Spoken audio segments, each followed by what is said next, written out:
Okay. Good evening. Welcome to the Atkins City Council meeting for October 22, 2024. We'll ask the folks in attendance to stand for the Pledge of Allegiance. Pledge allegiance to the flag of the United States of America and to the republic for which it stands, one nation, under God, indivisible, with liberty and justice for all.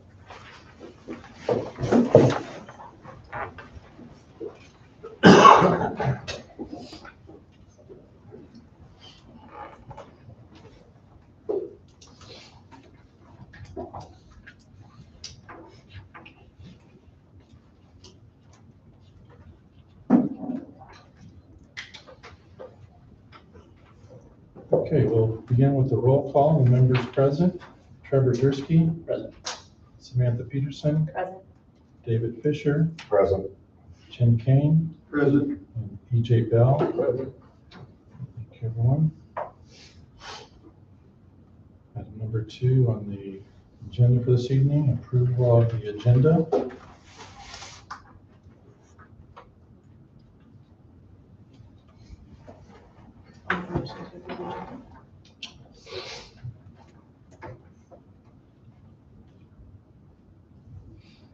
I'll second.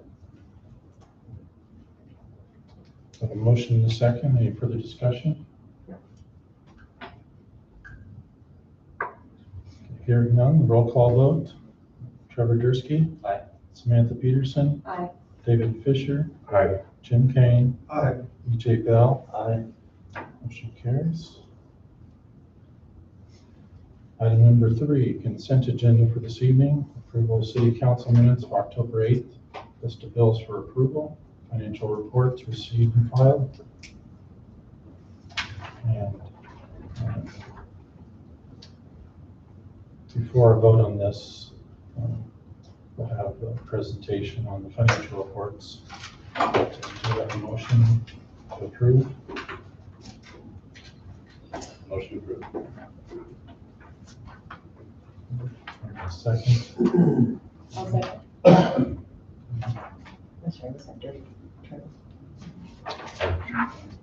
Motion by Tursky, second by Peterson. So at this time, Teresa, have a presentation for us. Good Thank evening, you. Mayor and Council. Nice to see you folks again. I was in town today, working with Sandy on some annual reports. You have to submit your annual urban renewal plan report that needs to be reported by December 1st, and then working on the TIP certifications as well, and then your annual financial report and your street finance report. So I was in town, so I thought I'll just stay for a little bit to say hi to all of you at the council meeting, see if the monthly reports are still working for you, see if you have any questions or are wanting any further clarification. I'm trying to make sure there's notes in there, but want you to remember that when you're looking at that written monthly summarization report, I'm pulling that detail from those G-Works reports, so the reports that look like financial reports that are also in your system as well. So if you see something and you wonder what that is and why that looks the way it is, as an example, why is community development, the community development department so much lower than we had budgeted? The example is that you budgeted $50,000 for planning and zoning, and at this point you have taken in substantially less than that, or expended substantially less than that. So I don't know if you have a bigger project coming up or what you were doing some zoning code updates or something. I'm not sure what was in there for expenses, but just know that if you have questions or specific questions about why something looks the way it is, you can kind of dig back further in those number sheets and look, or of course give me a call. But everything tied up this month, there weren't any big issues that I saw. So I was just here, wanted to say hi, see if there's anything else you're looking for. Can these expenditure and revenue categories tie by account number? They Back to should. this to make it easier to find. Yes, and the issue would be if at the top, do you get two separate reports, or which report do you get? I'm not sure which one we attach. This is so this looks like a month to date, like, ledger. Okay, so one of the reports you should get is revenues, and one is expenses. And if you look down at the bottom right-hand corner, That's revenue. okay, and so when you get to the I have expenses. Yeah. So when you get to the expenses, those should be divided up by department. Not that it necessarily ties in your mind, but if you can remember that the first set, so public safety, all the departments, the department is that second number in the coding numbers there, 3-digit number. Anything that starts with a 1 is public safety. Anything that starts with 2 is the next one, which is public works. Anything that starts with 3 is health and safety, 4th is leisure public, and 5 is community development, and so forth. So I'll gladly give you a cheat sheet on that, or put it on the bottom of this written report so you know that. But you should get two reports that then break it out for you so you can see. So when it talks about community development, I think you only have 2 departments that are in the 500s, and they talk about expenses.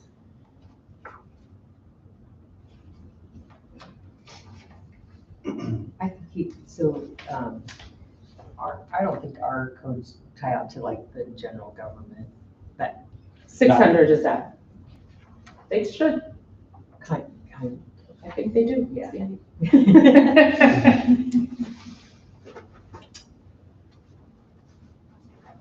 Okay. They should. If you think there's one a department that you don't think is, When you say departments, we're not used to it because there are real actual physical departments. okay, I'm sorry. Yeah. So I call them a department number. The department Okay. number, yeah. And so the first 3 numbers of that ledger you're looking at is the fund number, okay? The next 3 digits you're looking at is what I call a department number. You could call it a program area number, if that helps, a program area. And so in the state, there are 9 program areas we have to keep track of. And so they're numbered 1 through 9. And 1 through 9 then are public safety, public works. I mean, we have them numbered that way. And the uniform chart of accounts then says any department within that program area should start with a 1, or it should start with a 2. And it does, you're right. Yeah.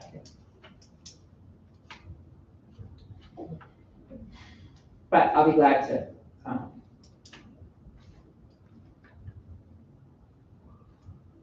I think I just need to spend some time with it. That'll be it. Yeah, and I could even send you the first couple pages of the uniform chart of account document that we all have, and it talks about classification and function and program area. If that would help you, I'll be glad to email it to you. That's awesome. I think that's a good idea. That way, if you could send it out, Oh, with the packet each Yeah. time, it just gives you a reminder. yeah, I that- could email it to you. but, That'd yeah. be fine, no problem.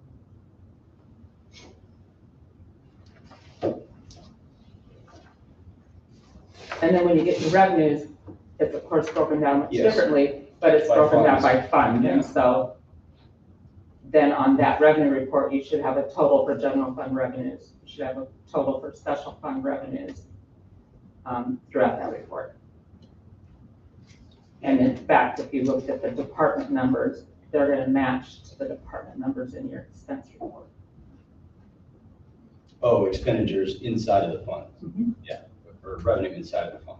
Well, if you look at the revenue report and you see a revenue number that says 001110, it's a revenue, you don't have a police department. Let me pick a different one. Fire department is usually 150. So if you have a 001150, that would be revenue that a fire department is getting. And their expenditures are also 001150. So it's, in my world, then the last 4 numbers make a huge difference for me, because all the rest of them are kind of memorized. So, but I'll send that out, and then you guys will see what I'm talking about further. I know I get kind I of. remember you telling us all about it. from I know the I get beginning. kind of geeky about it, but I know everybody doesn't live it like I do either, so I'll send you out something. We soon will. Okay. All right. Any other questions? Trevor, did you have any more questions? No, that's helpful, Okay. especially for the community economic development flip through. Yeah. Look, and we've got it looks like 60 total budgeting if I'm reading for planning and zoning, Mm-hmm. 10 for community beautification, 50 for planning. But we can see, to your point, how this gap is emerging and Right. what it's attributed to. Right. Okay. So you- Sally, you asked about the 50,000 for community development. That's actually for engineering services related to development. Okay. So as projects develop, we have our engineers. Your engineers look at stuff, okay. All right. Okay. Thank you so much. Thanks. Okay. If there are further comments, considerations for the consent agenda? Okay, hearing none, the roll call vote. Trevor Dursky. Aye. Samantha Peterson. Aye. Jim Kane. Aye. David Fisher. Aye. PJ Bell. Aye. Motion carries. On to item number 4, reconsideration of resolution 2024-10-08. Resolution of City Council support of supermajority vote for the city administrator appointment override veto by Mayor Visser on October 18th, 2024. After consideration, I provided a veto letter to the city council, and with that process, this agenda item allows the city council to, if they so wish, to pass a resolution or to pass a reconsideration to override that veto. The veto override would have to be 4 members in favor. So, but also the city council has 30 days to override the veto, if they so wish, from October 18th. And in that letter, explain the reasons for the veto. And so at this time,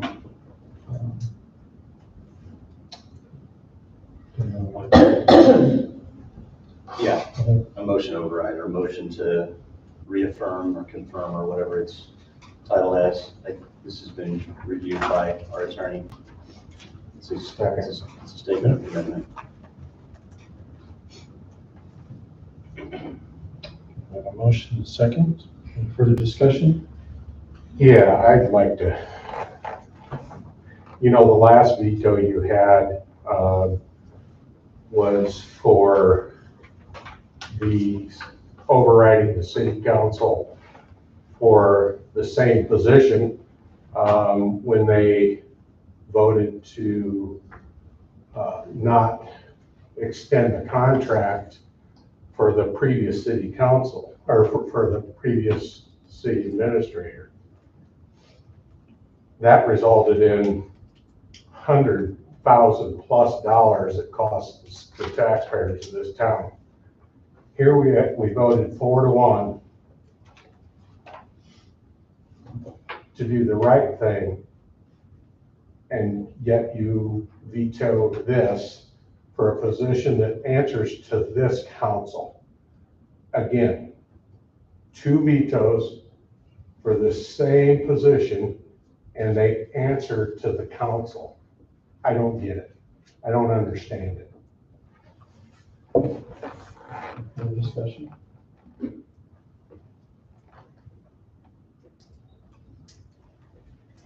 The previous veto doesn't have anything to do with this veto.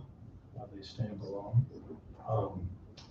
But in this particular case, the city council created a veto created a resolution that changed the vote, the intent of the vote threshold.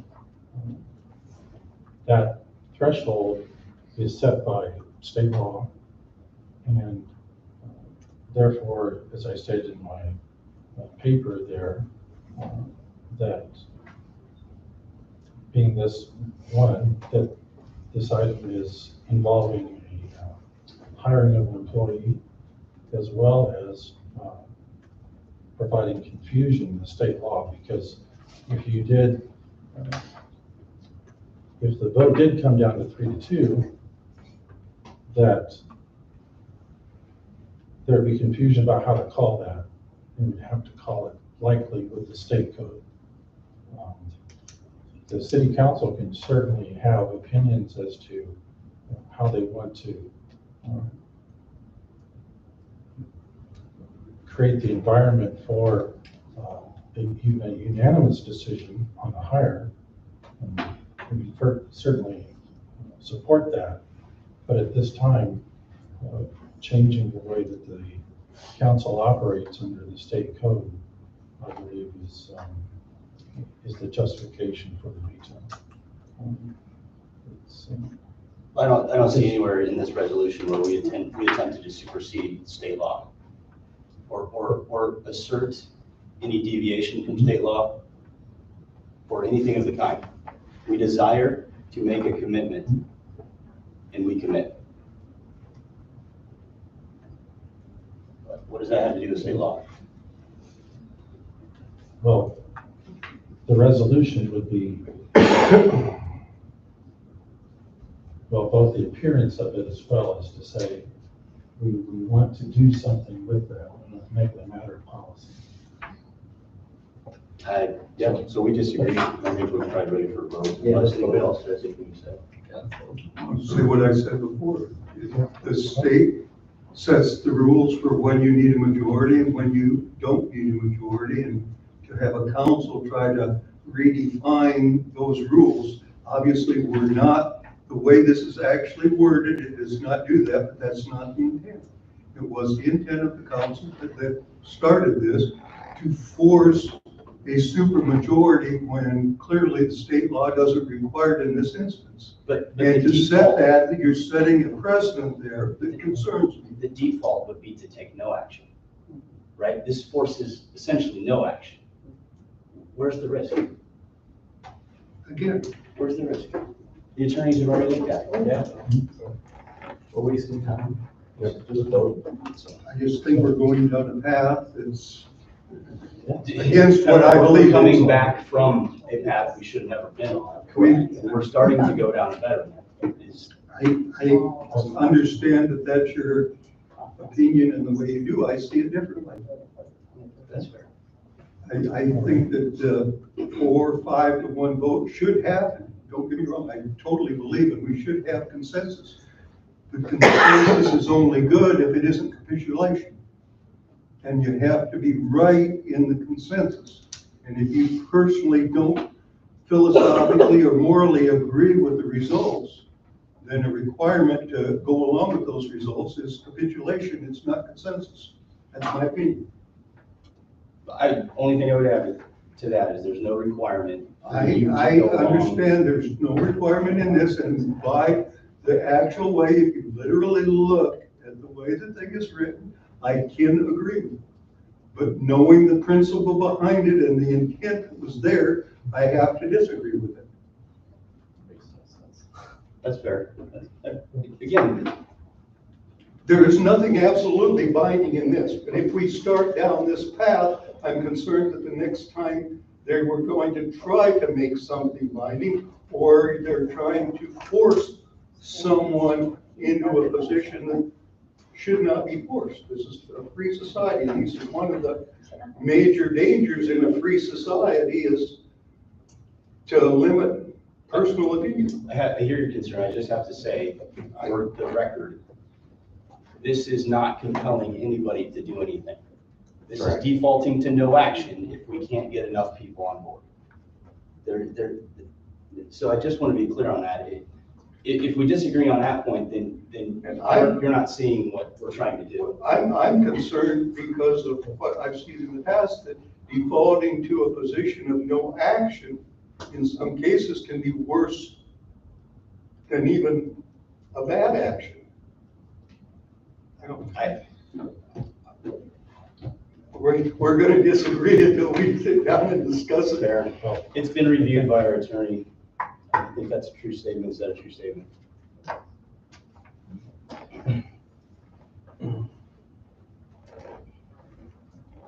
discussion?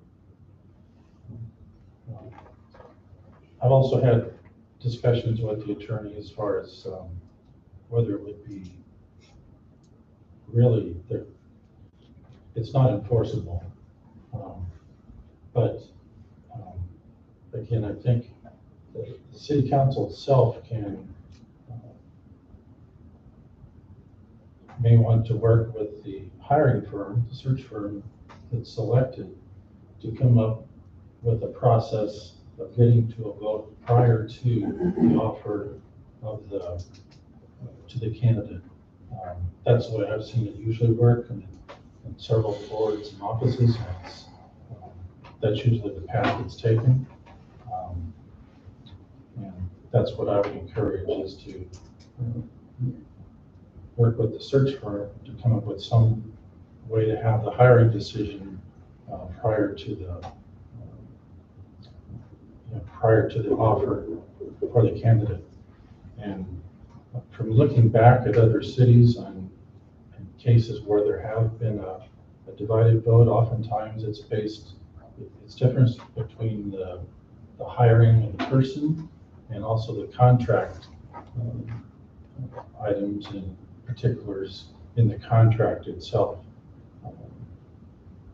So I would recommend that the time comes when the contract is offered, that possibly those two actions be separated. I think that way you could negotiate on the contract terms. You could also negotiate on come to a consensus on the hiring side. So, but anyway. So at this time, we'll call for the roll call vote. Trevor Dursky. Aye. Samantha Peterson. Aye. Jim Kane. Nay. David Fisher. Aye. And E.J. Bell. Aye. Motion carries.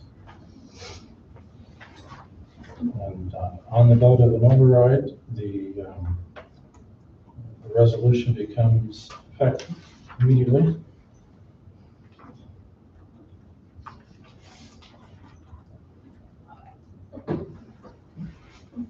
So moving on to item number 5, resolution approving underwriting engagement letter with UMB for general obligation bonds, series 2025.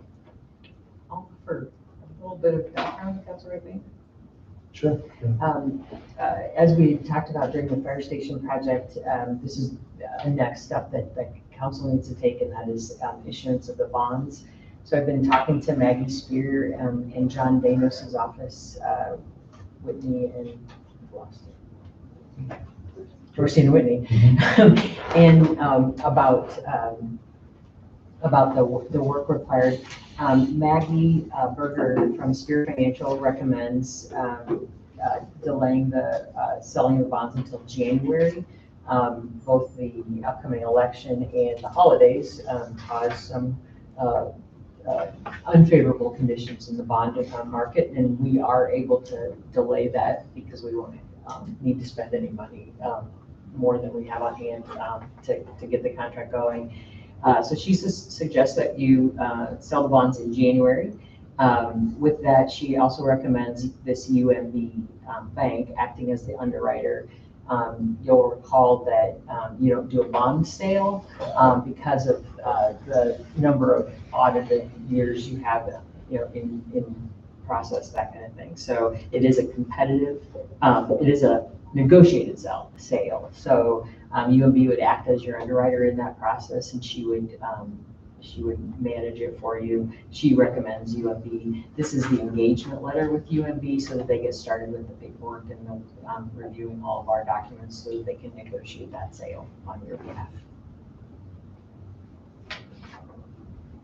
I would agree with all. That 50 basis point did not do what they expected. All right. Do we have a motion to approve the resolution? Make a motion to approve it. A motion, second? I'll second.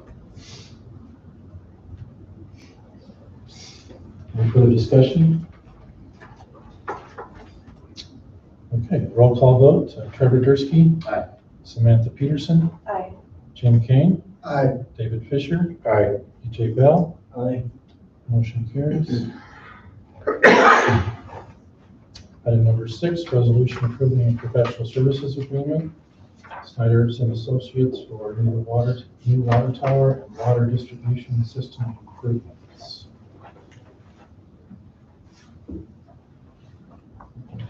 Nick Eisenbacher, Snyder and Associates. Hello, Council. So this is for the project to increase pressure within the city of Atkins. It's described in this capital improvements plan. It's the WDT 03. It was a part of the preliminary engineering report that was approved by the Iowa DNR. So I know in the council packet, Sandy had provided you the memo that kind of, and obviously the contract that goes with this. So I thought I'd go through that with you guys. If you guys had questions, feel free to interrupt me at any point, or just, at the end we can go through whatever questions you may have. So what this would be doing, and it's shown in the kind of slides that I had provided as part of that memo that was a part of a previous presentation. It would be building the new water tower, the 150,000 gallon tower that would be replacing the old, or the original 40,000 gallon tower that's in the center of town. Along with that would be improving some of the water mains to and from that tower so that there is sufficient capacity to get to either edge of town. So this is really focusing on both kind of increasing the pressure on the east end and then the west, and then going south as your new developments are occurring. Along with that, we'd be installing pressure reducing valves throughout or design pressure reducing valves to kind of keep the pressure within the what we'll call the existing part of town, close to what it is today, so that there's no issues with either the mains or the plumbing within inside of each home. The tentative or preliminary schedule was if you were favorable with the contract this evening, we would probably get started later this fall on design. That would go into next spring. DNR would see our construction permit, which would include our plans and specifications, their permit forms and such, probably the early part of next summer, late spring.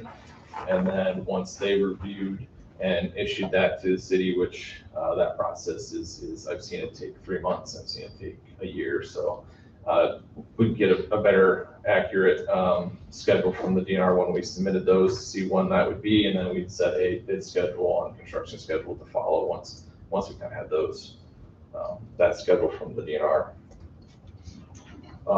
So the slides that I provided just kind of were what was presented to the then City Council last fall. Kind of shows you a rough schematic or map of kind of where some of those water main improvements would be. We had originally thought we were going to put the new tower at and basically replace the existing tower in place. Obviously with the derecho, there's the potential that we could move that new water tower to where the old fire station was at, which would provide more favorable construction conditions, and then easier access to water mains than getting water east and west of town. We would still need to remove the old water tower from service just to reduce you guys' O&M costs. There is some issues with the paint that's with the tower. You have to keep it painted, otherwise it does cause leaching issues. And so to keep that tower in place does pose a hazard. So we would remove that tower or have it demoed as a part of the design work.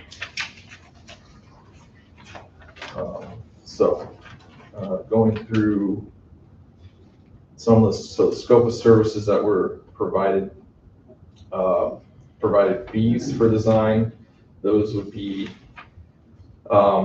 we'd come out, do our topographic survey of where all the improvements would be, get all the land features that were there, so we knew when we were putting our plans and specifications together, elevations, what's in the way, what we have to move, what we have to count for, whether it's underground, above ground. That would lead to our plan, the specification and contract documents. That's what's required by DNR for you to bid this thing out. That's what we have to submit. That's what they review to ensure that we are following design standards, which goes into, I guess, the next part would be the construction permit. So we would submit all that. You guys would pay, the city would be responsible for fees, but that's a pretty typical thing. Funding, we're anticipating using SRF. I know when I sent this to Sandy, I included an SRF application for planning and design loan. So that's for 3 years at 0%. I've seen them go longer than 3 years if the design or something is still happening, but then that would then be rolled into whatever the final funding source would be that the city would choose. Historically, SRF has been the lowest, but they've changed some things, so their interest rates are kind of variable nowadays. They're still lower than your traditional bank loans, but they have made some adjustments. Along with that, we would take care of all stormwater permits. We would provide you up-to-date cost opinions, construction cost opinions. I was actually looking at yours today and noticed the tower is already increased in price from what you need 14 months ago when I updated it for last fall's presentation. So costs are ever increasing, unfortunately, for some of these items. Also, part of our design phase, we'll be meeting with your chosen designees. Typically, it's been Public Works, Todd, Jared, and Mike on working through the plans and specs, make sure that what they would like seen in either a building or a tower, or how they want something to function is done. And then if any of the council is a part of that group, then we'd certainly meet with you guys. We'd obviously meet with the council as a whole at various points, but in terms of the day-to-day stuff or the nitty-gritty stuff, we usually typically meet with a smaller group of you, but that would be, I guess, up to the council on how that group would be made up of.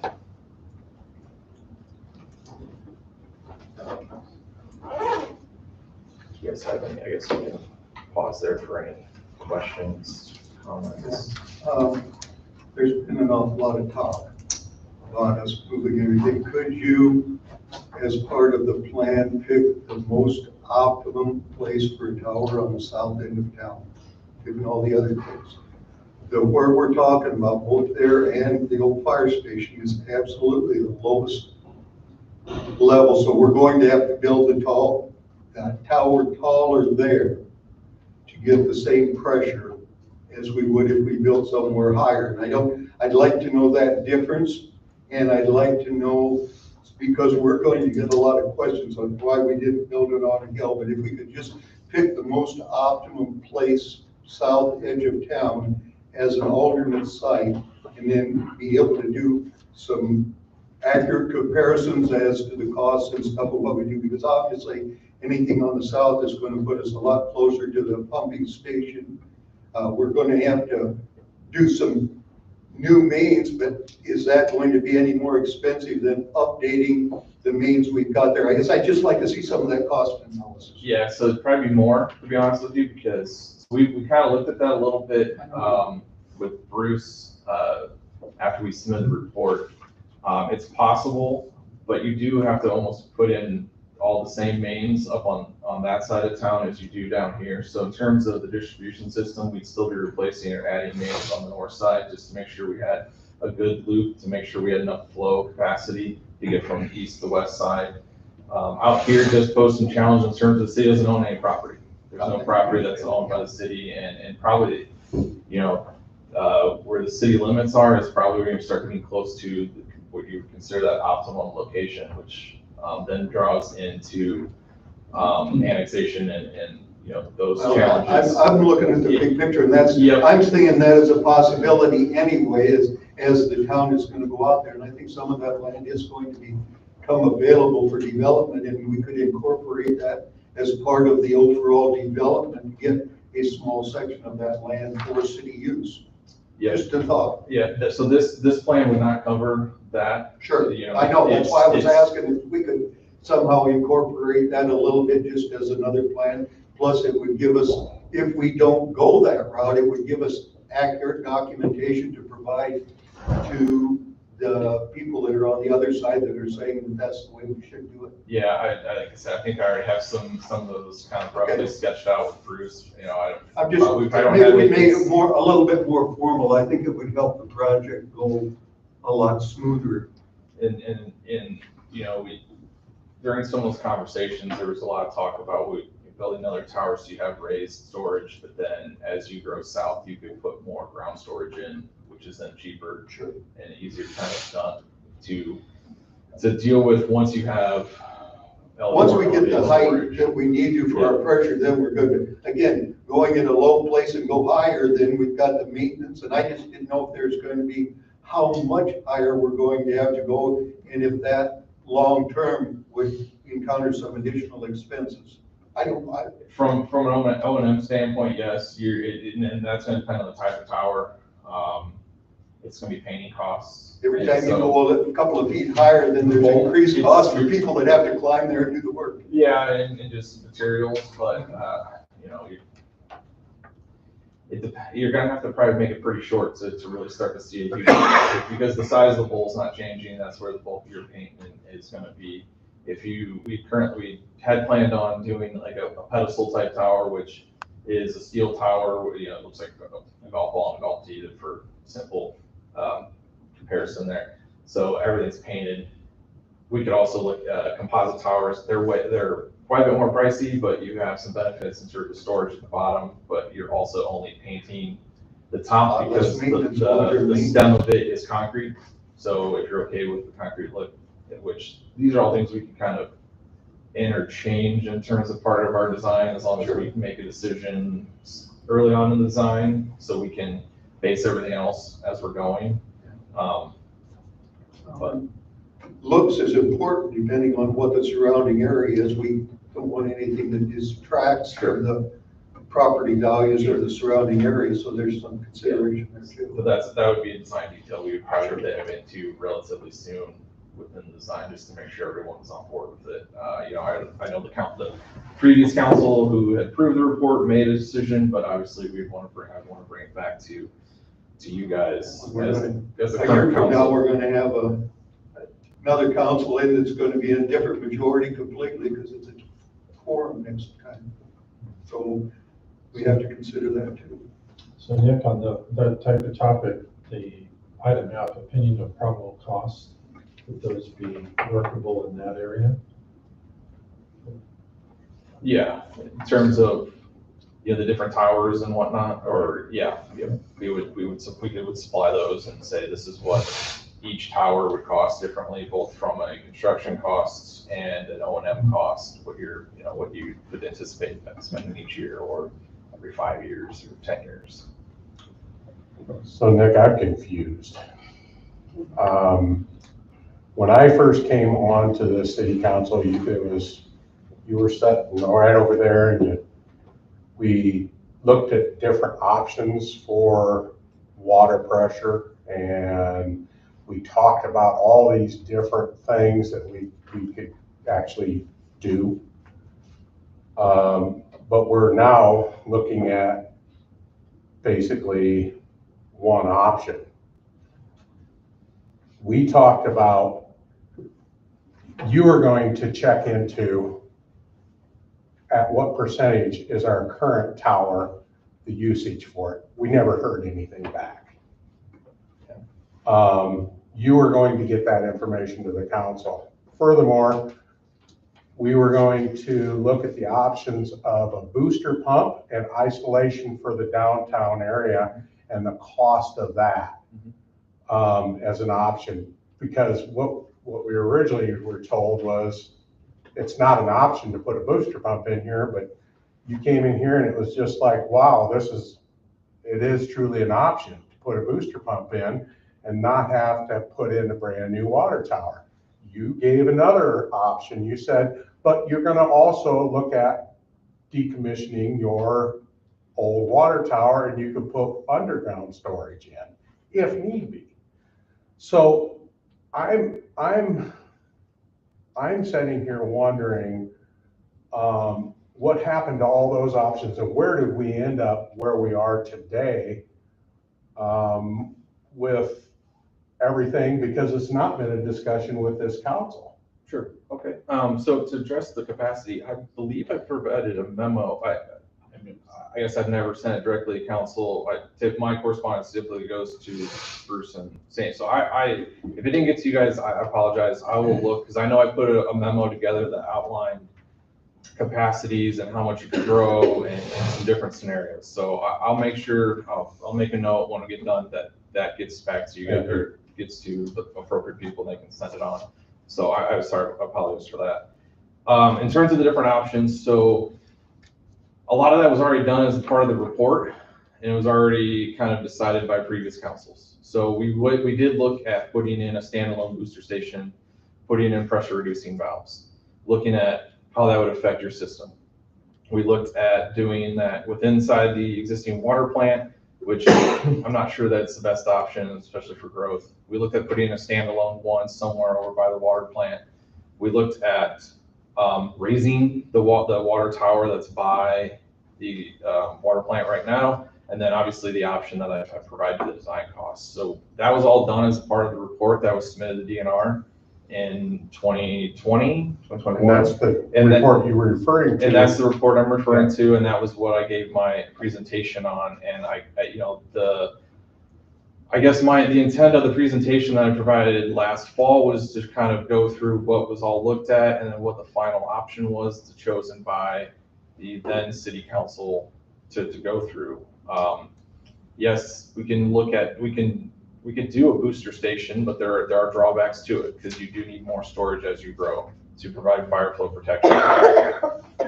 You currently have a 70-plus-year-old tower in the old part of town that has lead paint in it, that if you don't keep it painted and enough coating on it, that becomes a problem. So that needs to be removed at some point, sooner than later, in my recommendation. So when we were kind of going through all those things, it just made sense that if we're going to have to remove this tower anyway from basically a standard maintenance and just kind of a water quality issue, if maintenance isn't done on it, then why not build a taller tower to help address the pressure that's within the issues that are within the city? Yeah, see, Nick, this is what I struggle with, and maybe you can help me with it. But a town of 2,000 to 5,000 people typically has one water tower. One water tower. They may have 3 wells that feed that one water tower, but they've got one water tower. We do have a new water tower that is how old? 99? 99? So, and that's where I am struggling myself with, why do we need 2 water towers if we could go with a booster pump, if that makes common sense to you? I don't know. So you also need this, there's 2 components with it. So you need storage. So regardless if we do a tower, we still need to add storage, because you have to have so much storage for your growth and your population. You also need storage so you can have enough fire flow. So when there is a fire, that you have enough on hand, because the water plant can only produce so much water, and it doesn't meet the fire flow protections. So then that kind of leads us to 2 different options. So we can do a ground storage tank with a booster pump system, or we put another raised tower in to provide pressure, storage, fire flow, all in one system. The benefits to a raised tower is the water pressure within the homes that are on those towers is more consistent, because you're not relying on a pump to kind of start, stop, hold the pressure. And especially when you have higher flow times where you're producing a lot, you're sending a lot of water into distribution, those pumps are then kind of constantly trying to keep a certain pressure range. You do kind of see some stuff in the system that water hammering is what we would call it, and sometimes it's minimal. But if you get, like, say, if you have a fire and you're relying on a pump to maintain a pressure, you can get some pretty good water hammering effects within your system that could also have issues. We could see issues in homes. It's rare, but it's more on the system side. So putting it up in the air is usually our preferred method, just to keep it more consistent and a nice, for the customer, a better product for the customers. Remember when we built this tower, engineering and the water department said that we should put it 25 feet taller because that would give us adequate growth and pressure. The then council decided to save money, so they reduced the height of the tower by 25 feet, which is why we're at the stage we are now. No, they did not. I was on that council. That did not happen. That's just crap. So how do we think about, because there's a pressure issue, but that's different than what you keep referring to, which is the storage and the total water demand, right? So how do we think about what the total water demand is for the town today versus its storage, and what it might be in 10, 15 years versus its current storage? Yes. How often do you run the plant, Todd? Daily. Daily? So we Yes. have about 20, during a normal situation, about 24 hours, give or take 8 hours of storage before we get into some timing here and everything varies with that. And that's where we're at now. I wish I had that video, because I'm sure it would have more specifics onto it. Right now, you're fine. Like today, your storage is fine. But as things have been going, they've been going quickly in terms of development, and you currently don't have a lot of commercial or industries. So it's one of those things where if you add a few more homes, storage is not really an issue. It just becomes more, you just have a maintenance nightmare with, or I shouldn't say nightmare, you just have a maintenance headache with the old tower. But as you bring in more commercial, more industries that use a lot more water, you are gonna start to see where the plant will run more, and then we'll run up into limits of the DNR only allows you to pump for 20 hours out of a well. So your capacity then becomes, what can he make in 20 hours with the well you have? And then we have to start looking at either putting a new well online, expanding the water plant so he can keep up in less than that time, or do we put more storage? There's there's a lot of moving pieces with this. And so with this storage, we were anticipating this would help you guys, obviously today, with more storage for fire for your existing customers, but then you can also expand without having to worry about, do we have enough water to allow a certain commercial customer in, or there's a whole development coming down the road. You're now prepared for that development to come in, because you can now feed them on a normal basis, but also on a fire flow basis. So we could have more wells that could recharge the towers faster. Well, you have to have more wells, but then you also probably have to have an expansion to your plant. Your plant is going to be treatment, so you can. Which that obviously is, for additional gallon of water, is probably the most expensive. Depends on your well, but yeah, it probably would be. I'm just thinking, building a tower versus building another water treatment plant. Or how much capacity do we have at the water treatment plant?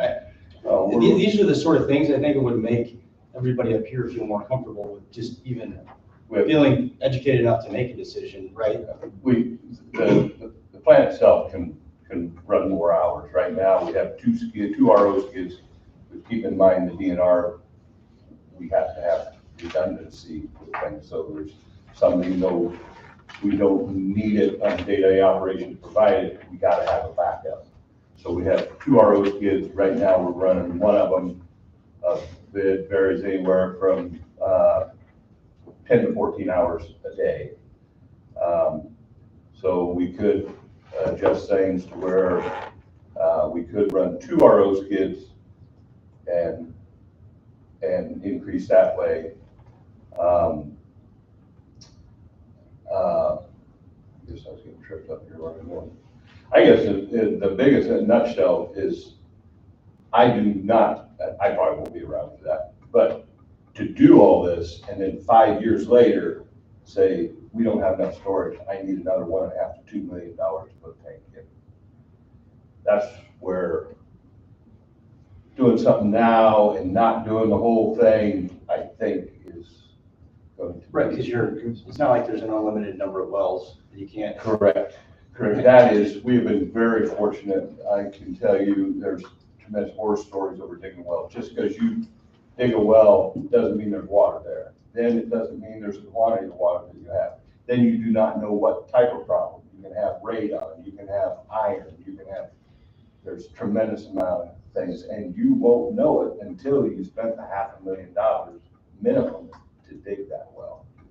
So to your point about the plan, I have some of it in our CIP, and then we've done at least 2 studies that have tried to lay this out a little bit in terms of when you should do X, Y, and Z. Yeah. And so I guess I'd be more than happy to come back and go through that in more detail with this council and kind of walk you through those steps and say, hey, this is what we thought back in 06, 07 when we did the water plant. Based on the feedback that we've gotten between 06, 07 and roughly 2018, 19, when I started the second one, this is how the priorities have changed for the city. And then this is kind of how we led to this decision. I'd be more than happy to do that because it seems like there's a lot of those type of questions, which are fair.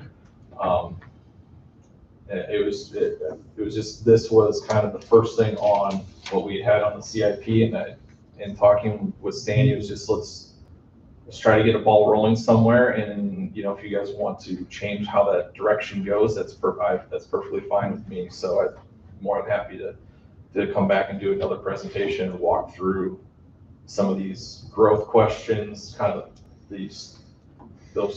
how we thought the chess pieces should be put together, how they've changed over the years, and kind of see where maybe this is the way you guys want to go. Maybe you guys want to change that direction. These are all. Well, I think we can have the ball rolling. And I think there's just a few things. This council has tackled a lot of items on the CIP with this year's budget. Okay. And so just acknowledging that, but also this council's also had to digest other projects and other initiatives. So I think we're a good place to open a conversation. But I don't know if I'm inclined to make a decision.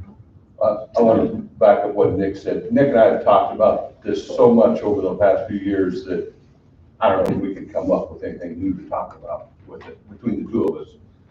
So we need to step back. Yeah, if you guys can come up with questions, Yeah. we forget what it may sound like from the other side of the table of the room. So yeah, absolutely. If you guys can come up with questions, then we can word it to where it's best understood and makes sense. Because there's, nobody, obviously against this would be a great thing. But yeah, we've got the information. We just need the questions on how we can answer it. And everybody, standing toe to toe, it might not be the best to get all the answers right here. So if you guys can think about it, document, get them to us. Like I said, we can tweak this, adjust this, whatever. Or you can do a work session. Yeah, that's what I was gonna suggest. Could we schedule a work session that's just focused on this? Yeah, and, let me, this week get.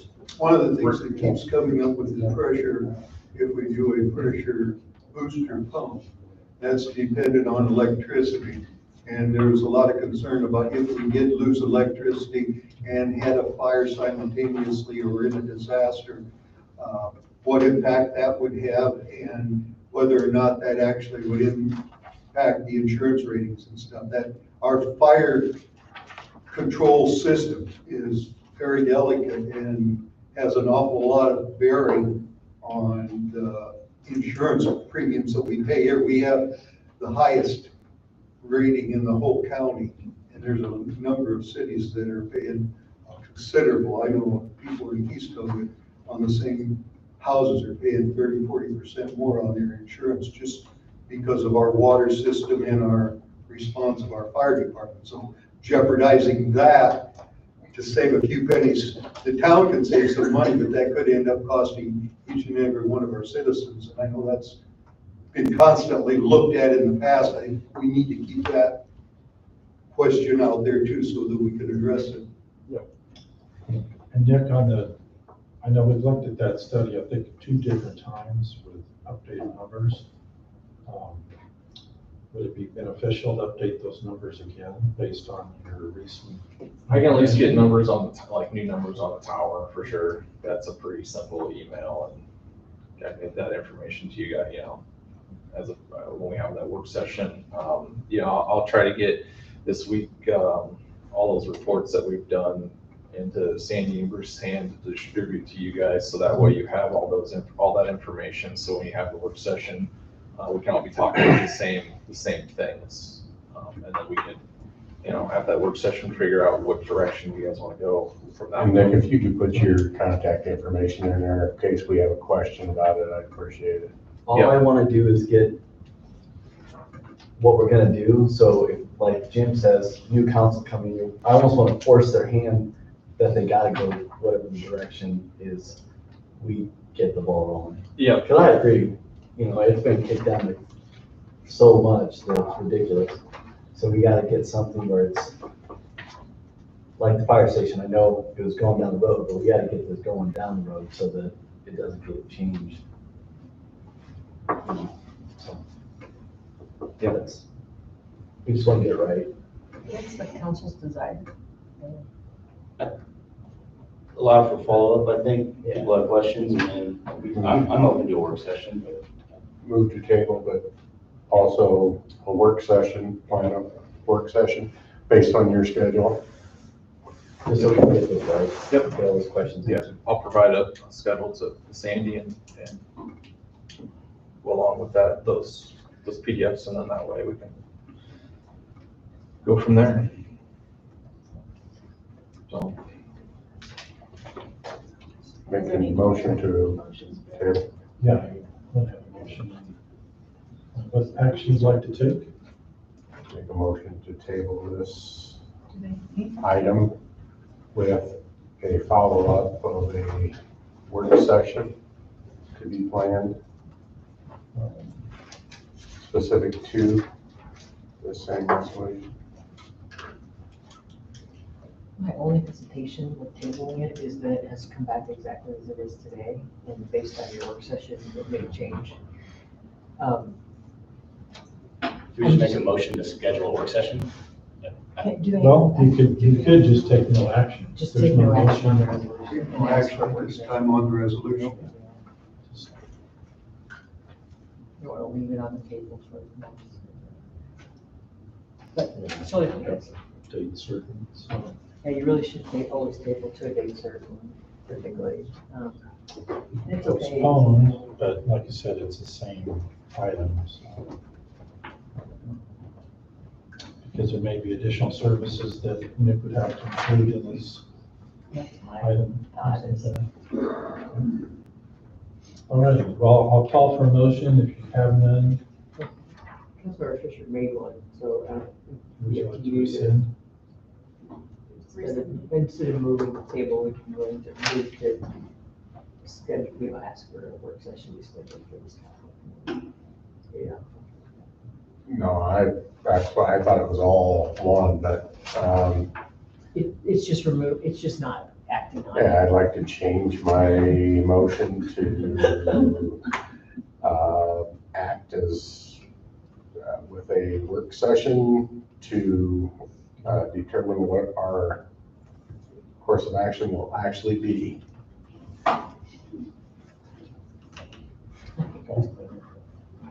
So we have a motion to schedule a work session on this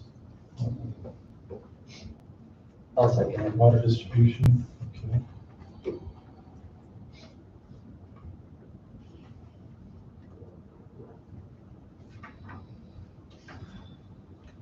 Any further discussion on the motion?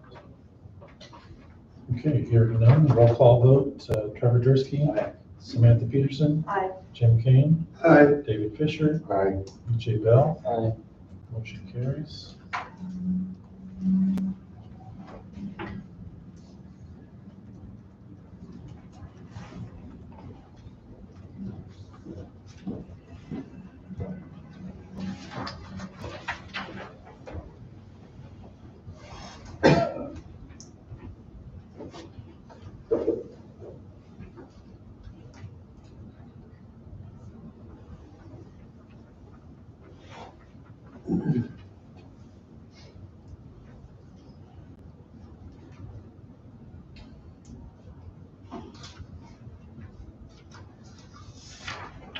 Okay, moving on to item number 7, resolution approving the statement of work with True North Companies of Cedar Rapids for safety and loss control services.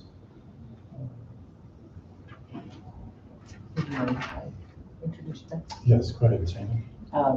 So we met with Sarah Allender of True North Companies to discuss our safety and loss program that we really don't have today. And so this is a result of the workers' comp claim, the accident that we had that we're in follow-up with OSHA. We do think it's in the city's best interest to set up a formal program, have it run by an outside organization that will provide continuity to the city. We met with True North because we have an existing master services agreement with them because of our employee benefits through the Iowa League of Cities. So we have a little bit of a relationship with them already. They also have a relationship with our insurer, so our workers' comp and some of the EMC and the other insurance that we have here. The benefits of this program is that this person, along with the organization behind her, has all of the training and certifications necessary that you wouldn't be able to provide in a city this size. You just can't keep a staff person up to date on everything that's required based on the different kinds of work that the city both wants to do, is asked to do, may or may not, should be providing ourselves, what should you contract out, those kinds of things. And so in meeting with Sarah, they do provide this service, kind of on a regular basis, especially the cities our size. This first step is to do a statement of work that would, she thinks, within the next, month or two, for this not to exceed $1,500. They would submit a report to us after this work, report to the council on what program we should put in place, what gaps exist, what work we're doing, and what safety requirements are necessary as a result of that. The statement of work is in the packet. It is all stuff that you're probably a little bit familiar with, at least heard the words before, but just straight out safety policies and procedures, the training. We're not talking about providing the training. What she suggested, again, in the city side, you're not going to provide the training. You're going to get it somewhere else. And a lot of these insurance companies like EMC and then the IAMU, the Iowa, I'm trying to think, I had it this afternoon, dang it. Municipal Utilities, Association of Municipal Utilities, I can do it. They provide regularly low-cost training to workforces like ours. We get emails all the time. And our issue is knowing what training do our employees need to go to, maintaining their certifications or maintaining training required, that kind of thing. And so I think this is a great first step for the city to take, to get an assessment, have you all read through where we're at, how to get a compliant program in place. It will also help us in the OSHA review of our incident. So it's considered a mitigation factor. Our insurance company would like to see us do it, and then I think OSHA would like to see us do it. You'll be able to make more decisions, I think, at that point, once you see the report, and those, how to provide the safety program that within the city, and then making those decisions that I think we've been making, but probably need to make better, which is some stuff we shouldn't be doing. I've heard even at these tables, things where we say, no, we contract that work out because we don't touch it. Even since I've been here, we've had several of those conversations. Why are we contracting this out? Because we aren't doing it. is there more of that we should be doing? Or if we're going to make the decision that we're doing the work, then what safety training do we have to have? What equipment do we have to have in order to do that? Which might change that decision again, because it would be too onerous for a city our size. So I recommend going with this contract. I think it will be a great first step. And like I said, sends a great message about the safety that the city wants to engage in the future.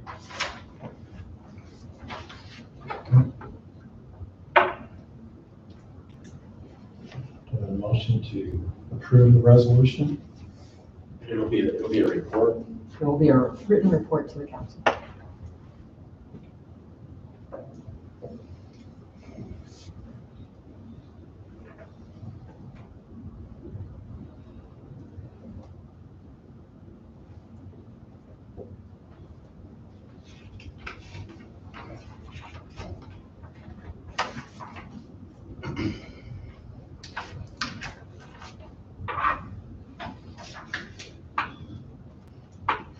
Motion.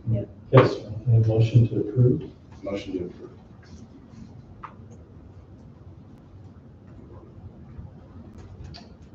I'll second. Okay, we have a motion and a second for discussion. Absolutely.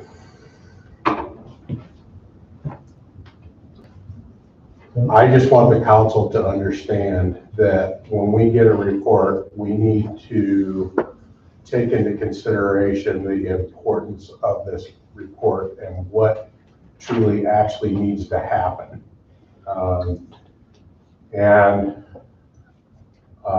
As far as safety, it starts with this council and the person that we're going to be hiring into this position. So the expectations of anything less than a safe work environment and managing it on a daily basis is unacceptable. So we as a council need to take that into consideration because this report will offer us, I would assume, a lot of good information. But if we don't do anything with it and we don't force it all the way down to the employee level and the supervisory level, we're not going to get anything out of it. It's just going to be a feel good to get past this, a bump in the road that we've got. But we can't have any more bumps in the roads, in my opinion, because I don't want it on my conscience that we've hurt or killed somebody in this town. And if we're not doing safety talks on a daily basis right now, I am very concerned. I am very concerned that if we're not talking about safety on a daily basis and we don't have them documented, we're not doing it. And this council is probably going to hear that that's going to be a part of this recommendation that they put out to us. And in that recommendation, they're not going to tell you that people need to be held accountable, but we need to make sure that people are held accountable for getting things done and done on a daily basis the right way. We can't hear after the fact, we shouldn't be doing that, or we shouldn't have done that. It's unacceptable. Yeah, the intent of as we read in the description there, is to have a firm that has the certifications required and has the industry experience to develop this program for us. And that would really be something we can use in the future. So we call for a roll call vote. Trevor Dursky. Aye. Samantha Peterson. Aye. Jim Kane. Aye. David Fisher. Aye. And E.J. Bell. Aye. Motion carries.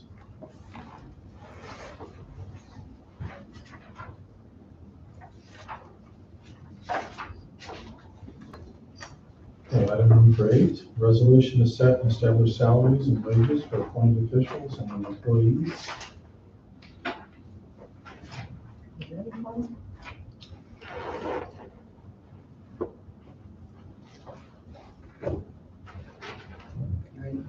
Yes, go ahead, Sandy. Thank you.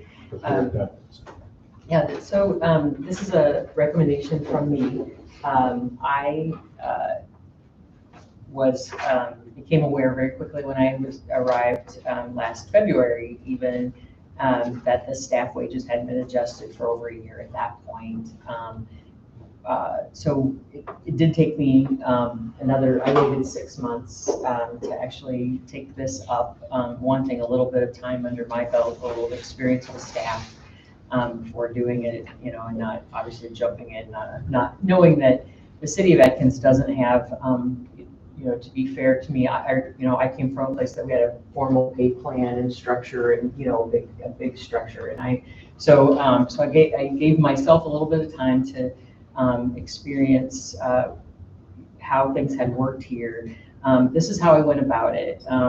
One, I will say that the wage adjustments, if they were to go into effect right now, are 2 years. So it's been 2 years since September of 2022 that wage adjustments were made. And I will just kind of remind you that annual wages are really the norm in local government in Iowa, certainly I think across the country, but annual wages. So one of the questions from Teresa was, oh, you don't do wage adjustments on July 1st. That's very common too. So just I want to plant that seed a little bit that you do it with fiscal year because that's when you do budget. You plan for it in the budget and you enact those as kind of a routine course.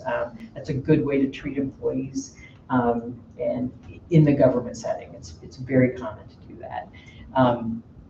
I looked at this. I've had the question, were these merit raises? And I would say no, they were not. It's, I think, unusual in the public sector to do merit. Certainly in local government and small cities, I think merit raises are unusual because you have to have a full program to back them up. So because they're a completely public enterprise, obviously I have the names and salaries of these employees on a public document in front of you right now, and we're in a public meeting. I would imagine that most of you in the private sector aren't probably even allowed to tell your coworkers your raises. They're probably prohibited from sharing that information. In this case, it's very public. We have to be careful about how we treat public employees in public settings.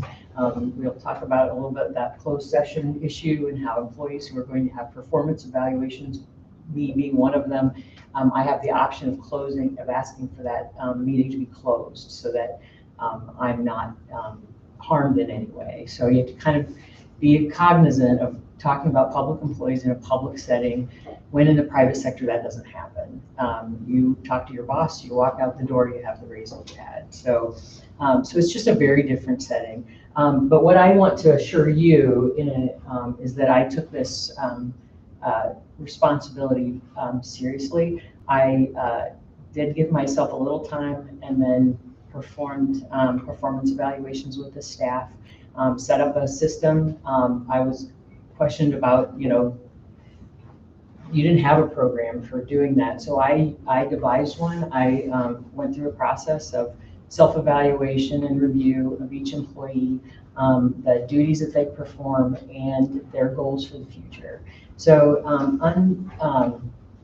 not using merit as a basis, but ensure proper performance to make sure that employees are in good stead, that we're seeing quality performance from the position, but also setting goals for the future, making sure that we're talking to employees about what we expect from them, both in training and certifications and learning and job expansion.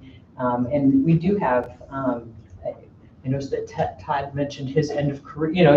You're not there yet, but at different phase of life. I've certainly been there recently, and but we have most of our employees are on the growth mode. They're still learning their jobs. They're adding certifications. They're expanding their duties, expanding from where they were hired to do this, and now they're doing more. Every single one of them is doing that, and I think that's an exciting place for an employee to be, and you want to make sure that you're encouraging that. That We do have a policy of paying for training and certifications, and we encourage our employees to do that. And you would see that in what I did with the employees in that kind of goal setting and evaluation. The other thing is that you're always going to ask, how are we comparing to other cities? And it's hard, I will tell you, because especially, I think it's hard in every city because most cities just make up jobs and, you change job titles and job duties all the time, that kind of thing.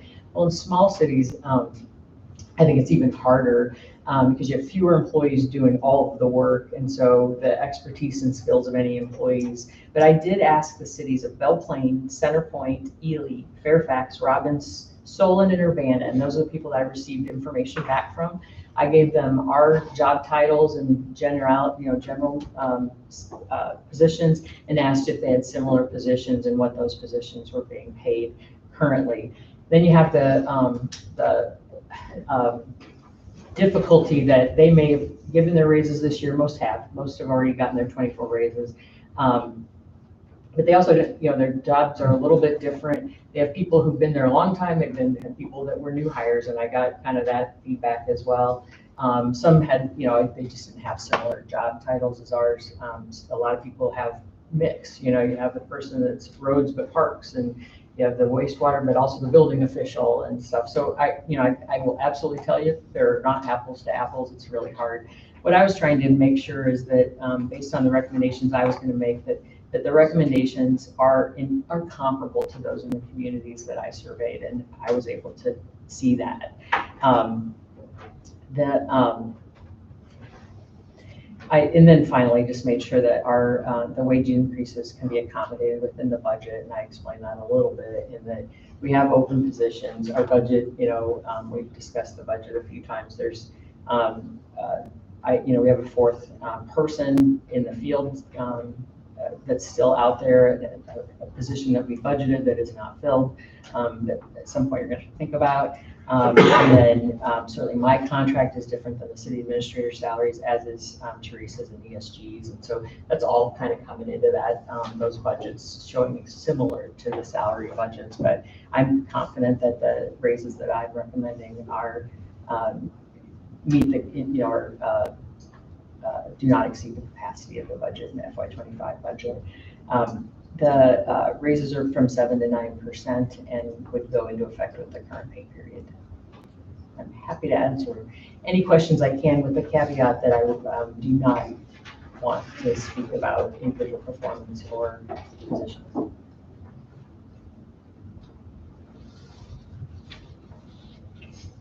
Thank you, Sandy.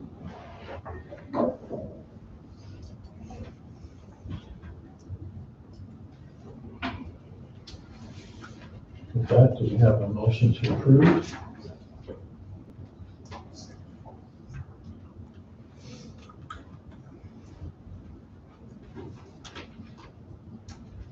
I appreciate all the work that you put in, Sandy, and digging into this and surveying other cities. I think that's very helpful. I'll make a motion to approve. Do we have a second for the motion?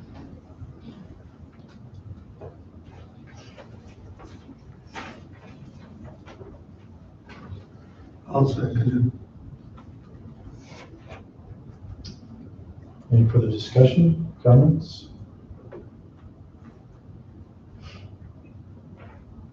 Okay, hearing none, the roll call vote. Trevor Dursky. Aye. Samantha Peterson. Aye. Jim Kane. it. Aye. David Fisher. Aye. EJ Bell.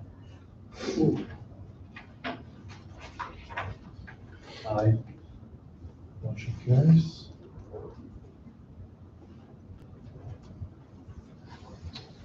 Okay. Moving on to reports.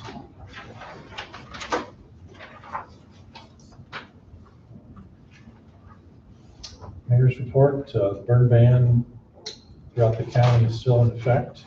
The State Fire Marshal's Office, upon consideration by, someone was asking how that's determined. The State Fire Marshal receives a request from the county itself based upon the fire department's request. Then that filters up to the state of Iowa, county by county, and there are a good number of counties presently in that state, as has been the county. It's very dry, and we appreciate folks working and cooperating with that to prevent any of those fires from occurring. Attended the landfill commission meeting. The town cleanup worked well from the opinion of the landfill, and kudos to the staff here, Sandy and the team, and Amy for putting together the information. We've had a turnout of about 12 people that use their cards for the $10 off of the landfill, but it provided some education and exposure to the new landfill processes they have in place out there, make it very easy for people to utilize. And the county is looking at possibly doing that countywide, but it turned out to be easy for people to implement and help with that education. Lead and copper survey has been received by the DNR. Thanks to everyone for providing the information. And Snyder and Associates and Nick and Todd, they put together the information provided at the DNR. Congrats to volunteer firefighter Dave Perka. Received service anniversary, 24 years on the volunteer department. That's quite a long time. And the City Hall parking lot will be available for the November election. We'll work to make as many spaces as possible available for the building users. In the past, we've had some congestion on high use days in the parking lot, and we'll do some things to open up the grass areas some more on that. So that's all I had for Mayor's report. And City Administrator, Sandy Fowler. I did have a quick, sorry, I just lost it. Here we go. The one thing I did want to share is the third quarter of 2024 building permits. A handful between the last 3 months, July, August, and September. Some deck permits, 9 solar permits. That's a new and growing entity out here. 4 fence, 1 remodel, shed, roof, and 2 driveways. But the reason I wanted to do that is your next quarter is going to be fun. We have 3 housing starts this month in October, which is post quarter 3. I was thinking what I was going to be able to report that, so I'm going to cheat and say in October you have 3 housing starts. 2 on Cardinal Avenue, 1 on Prairie Hill Court, which I think are all, 2 of those are infill, which I think is nice to see. You guys are used to maybe the building that's going along, but it's nice when they go back and fill in the lot that didn't get filled in before, and I think that says a lot for the economy, and interest rates and that kind of stuff, that those builders are coming back. I heard that the kids at the school are very excited watching the one on Cardinal get built outside their playground. So I thought that was good news for the community as well.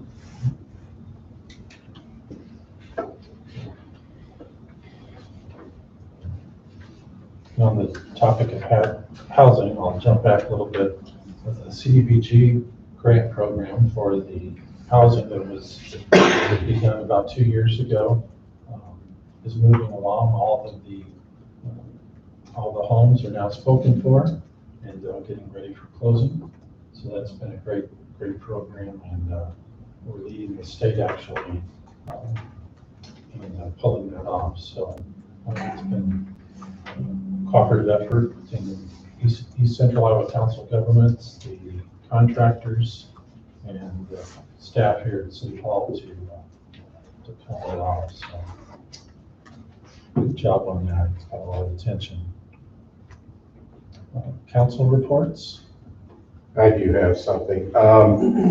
I struggled last week if I was going to bring this up at all, but after I sat back and I thought about it, I thought that it was necessary to get this on record. As far as Solemn Lane goes and the fire station, they were very adamant about their figures that they had supplied this city, and basically they were incorrect. And I brought to the city council and what I researched and the data that I had out there from a very reputable source, and that actually ended up being right on base. However, I heard in that same meeting that they had reviewed that same information, and basically that the information that I gave them was incorrect. So my point being is I'm very frustrated with Solemn Lane. I as a city council member, would not recommend them to do business within this city as It would not be appropriate to evaluate them, okay. partly because. Well, needless to say, but I'm just saying, No, it's with just the like- information that was given to us as a city council, as a town, it turned this town upside down for a whole 2 years. And I'm sorry, but that's frustrating to me, and it's frustrating to the entire town. It's just not fair to them when they're not here to speak for themselves, as well as an evaluation But that doesn't process. matter, Bruce. They wouldn't have the love to speak if we don't want them to speak. It's just the fact. No, it's just not professional It is professional. You see, to do that with folks. you just can't admit that you made a huge mistake when it comes down to it. That's the problem. But you were wrong. There's no You were mistake wrong. involved with what You were they was wrong. talking about. You just don't get it. You just don't get it. Now, we do have to act as a professional body. That was a very professional response for what we received and what the heck I'm actually bringing up here. So it was very professional. I did it professional. And I wish I would have done it last week, but We'll have to move on to the fire chief's report. We submitted that in writing.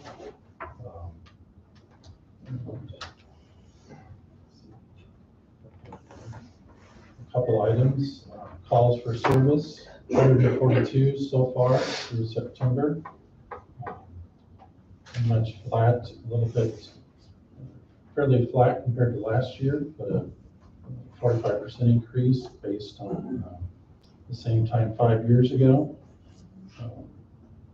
We talked about Dave Kirk's anniversary, and we will be placing the 2001 International Pumper, and the medical unit can be placed for sale. So those are excess pieces of equipment in their mind, but I'd like to take action on that in the future.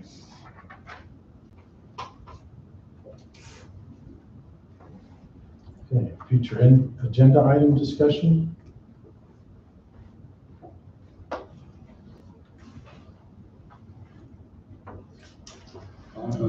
We need to schedule, we need to get follow-ups from SRG. So he's waiting for you guys to respond. He's You wanna- gonna field all five of our calendars and decomplete that. I suggested a couple of ways for him to do it, but I can't do his work. Okay, we can all schedule whatever, you 1 hour want- if blocks you- that we have in the next 2 weeks. I think, yeah, we can do that. I mean, See if, what- if you would like, I'm happy to send out some blocks of time, I heard one that doesn't want to do it before 6:30. Is that consensus? Because I think he was trying for like 4:30 to 6:30 or 4:30 to. Yeah. We're gonna have to they're gonna have to go after, at least, I'd guess after 5:30, 6 o'clock. You just tell me the start time, that's all, just tell me, As a general rule, 5:30. Yeah, I would say after 5:32 by the time. if I can't make it, maybe I can call in, I don't know, yeah. Well, it's all gonna be virtual. So we'll have to have a meeting here, but he's gonna set up virtual meetings and you will have to log on wherever you are. Okay. So it's And really, Sandy, I have a concern about this virtual stuff. it doesn't mean you have to do it virtually because these people are all over the country. I totally understand the reasoning behind that. I'm just from a government sector stuff, at what point in time does that become public information? They're gonna request Yeah, closed they're all closed sessions. sessions. They'll request a closed session, we'll do that, because I know that these people that have jobs and stuff like that, and in the private sector, you could assume privacy and all this, but with the open meeting and the No, it's- public information laws, I just want to make sure we don't do anything there that's going to cause a problem. You have some experience with that, right? Yeah, Just like when you interviewed me, Yeah, Mhm. all closed. it's just the same. And I walked through with Graham the laws regarding that. I know that other firm that brought that up, and this firm had done any of the No, government it's true. stuff, so He- that's he what I did. was kind of concerned to make No, sure that we is fair. He don't doesn't have. get any ourselves in a experience. problem there. But I encourage everyone to put down the times either when you're not available or when you're available. But soon, I think Graham Shoot that is to me. interested in doing this soon. So, So So feel free to, 5:30 to 8:30, tell me. We're all here next Tuesday. Or reply. 29th.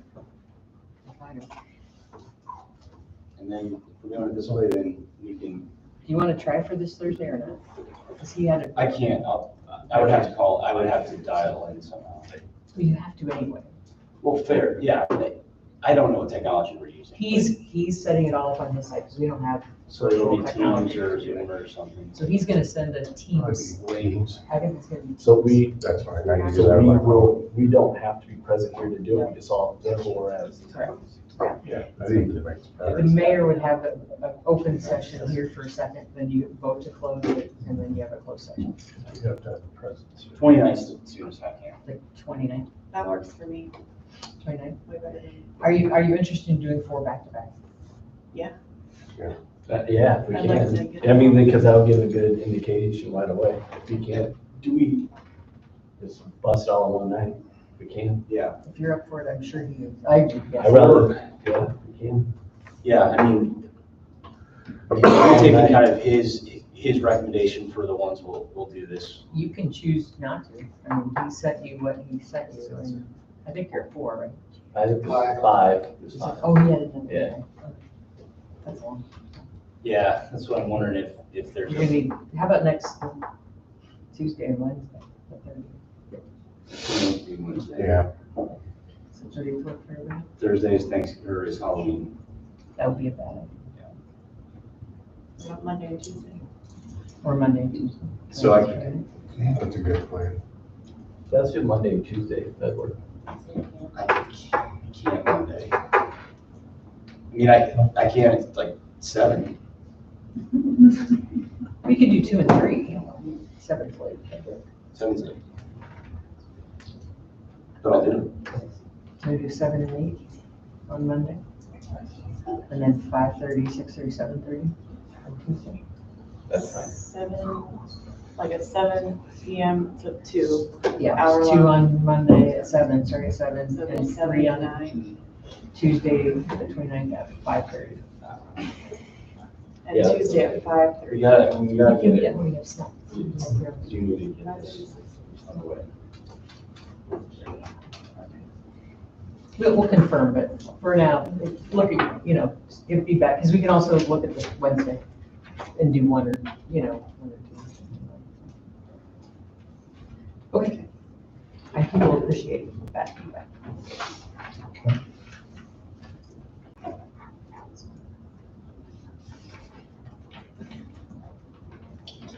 Okay, moving on to public input for items not on the agenda for this evening.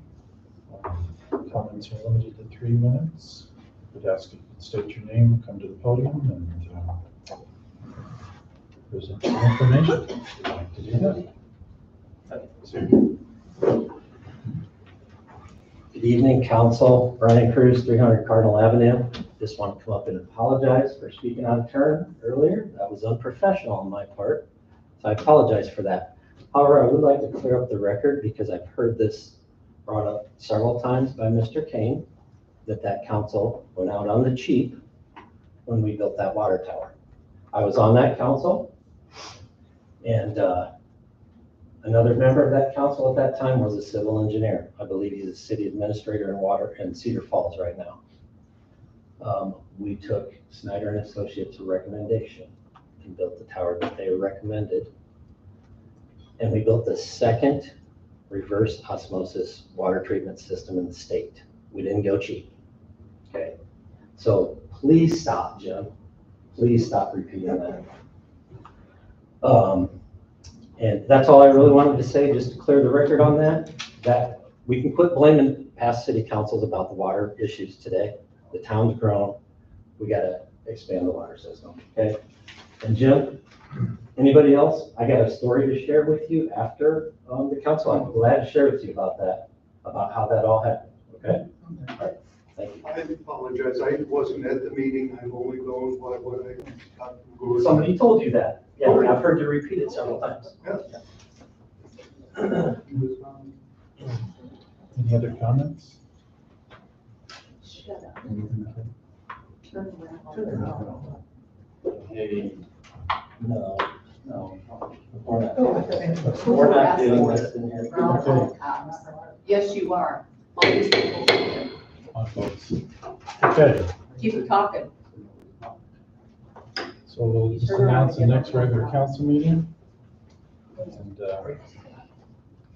November 12th. This time we'll complete our business for this evening. Motion to adjourn. Motion. Second. All in favor of the motion? Aye. Opposed, same. Hearing none, motion carries. Thank you, everyone. So,